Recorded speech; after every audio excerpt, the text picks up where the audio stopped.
What's going on, runners? Welcome back to the run. I'm Thomas, and thank you guys for tuning in once again. I greatly appreciate it. So you decided you want to go to Swift and you decided you wanted to run reefers. Well, let me give you the lowdown on everything that you should expect or be expecting by the time you get there. So if you're an experienced driver, I'll start with you guys first. If you're a returning Swift driver, you're going to keep your Swift driver number. So like mine's is 461261. If I was to go back, I have the same driver number. You're going to go through orientation just like everybody else. But since you already have your CDL, what's going to happen is you're going to go off and you're going to go do a road test. So you're going to go out to the yard. If you're in Drupa Valley, you're going to go out to the yard where the reefers are. There's going to be a truck out there. You and however many people are going to go. You're going to go do a road test. Then you're going to switch with your partner. He's going to do his road test. Basically, they want to see if you can control the truck. So after that, then you're going to come back to the yard and then you're going to do a backing test. Basically, you're just going to back into the spot you just pulled in. It's a side back, so you should be okay. After that, you're signed off. You'll go downstairs to the dispatchers and you'll meet the reefer dispatchers. Now, if you called your recruiter and you told them you wanted to be reefer on a specific account, you'll meet those specific dispatchers. But you go downstairs, you meet them, then you go do paperwork with them. And when you're ready to run whenever you're ready to go, you go pick up your truck and they can have you up out of there. Now, this all varies depending on the freight market. You might sit for a couple days. You might be out the next night. It all depends. So just keep that in mind. So that's the lowdown for the experienced guys. Now for you newbies that are coming on to Swift and you want to run reefers, I like reefers. I love running reefers. Excuse me. Just because I like the consistency of freight. You can pull anything. You can pull temp controlled. You can pull dry goods. It doesn't matter. So when you call Swift, when you're done with the academy or you're in the orientation phase getting ready to test out, call your recruiter and tell them that you want to go to the reefer division. Most likely you've already told them that before, but people change their mind. So say you want to go reefers. Do your research, see what accounts are open. If you want to do regional, do regional. If you want to do OTR, do OTR. If you want to do a dedicated and there's a dedicated, talk to them. Tell them. If it's available, they'll take you. So you'll go through regular orientation. Hopefully you did all your medical and all that stuff like that. You'll go through regular orientation, right?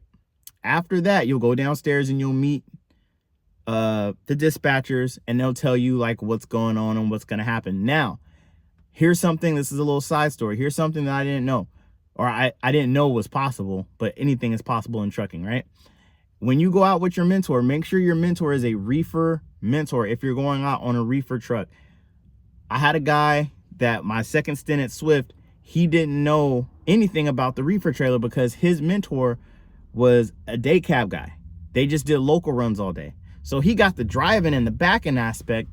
I mean, kind of, because you're not backing with a sleeper, but it's pretty much the same principles. But he didn't know how to run a reefer.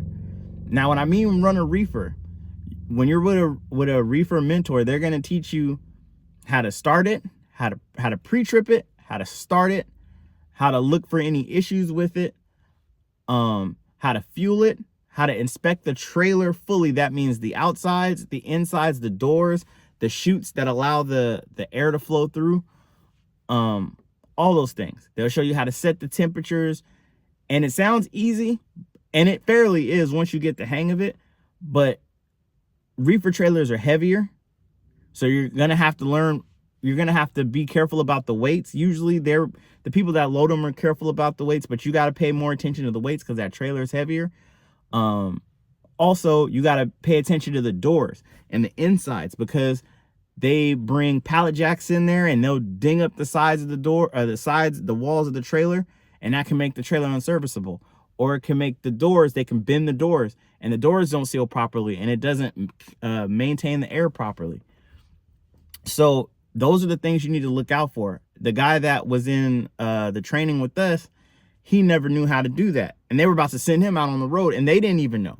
So, and sometimes the dispatchers won't know because, you know, the hiring team will do their thing and then the dispatch team will do their thing. So I had to show this guy everything I just told you in an hour. Not even that. And he ended up, he ended up doing his thing. He only called me a couple times with questions, but other than that, good to go. So make sure you go with a reefer trainer. If you don't go with a reefer trainer, then make sure, at least before you get signed off to go somewhere, ask them, hey, can you send me out with somebody on your team that runs reefer so they can let me know how to work a reefer?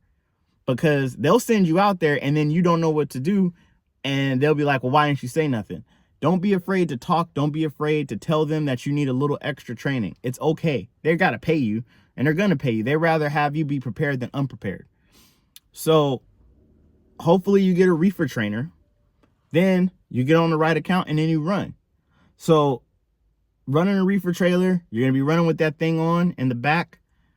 When you're driving, it's fine. When you're not driving, you kind of got to get used to that rumble noise that it makes when you're sleeping at night. It's a lot of fun to me because I've gone through different storage facilities, different cold storage places, meat places, just different places I didn't know existed that took cold storage. You'll haul everything. Only thing you won't haul is probably car parts, but you'll haul anything to get you back home to pick up the next load to go. The dedicated accounts on reefers are the best because you always know where you're going and dealing with the same people. You'll learn about the sensors that you'll see. You'll see this big T or this big K right behind you over here. And it'll be white, and then if there's an issue, it'll turn yellow, and then you gotta, it's the oh shit meter. You gotta figure out what you're gonna do. But I say, if you wanna go and be consistent, go drive reefers. Now, the dry van people say something completely different. If you want to be consistent, go dry van. And also that is true. With dry van, it's a lot more they do a lot more dropping hooks.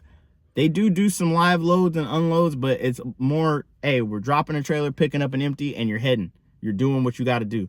With us, there's a lot of wait time. That's the downside. There's a lot of wait time. You may be connected with the same trailer for a week or 2 weeks, which is a good thing. Especially with Swift having those brand new trailers, that's a good thing. You look clean, everything looks nice, but you could be waiting at a place for 4 hours, 6 hours, 8 hours. It all depends. Okay, that's why I say in my last video, be on time, be polite, be courteous. Think you catch more bees with honey, you know what I'm saying? So there's a lot of downtime to that. But again, on the upside, you go through a lot of places, you see a lot of different things, and it's a little step above. You get paid a little bit better too. So you make a little bit more than the other people that don't drive reefers because you have to worry about a lot more. So that's how that works. So that's my little rundown on reefers. The orientation process and everything is the same. It's just when you get to your dispatch, then they give you specific things that you got to worry about. And then when you get on your trainer's truck, they're going to teach you how the characteristics change with the trailer and dealing with the refrigerator, what to do if it goes down, who to call, all these things. So with that being said, I know this was kind of a little quick video. I hope I didn't skip over anything. If you have any questions, please leave it in the comments below. Other than that, can we please appreciate the fact that I got 3 videos out this week, 3 videos out this week? This might be the 4th. Either way, hey, you guys stay blessed. Have a good day and enjoy your Saturday. Keep the rubber on the road, and I'll talk to y'all in the next one.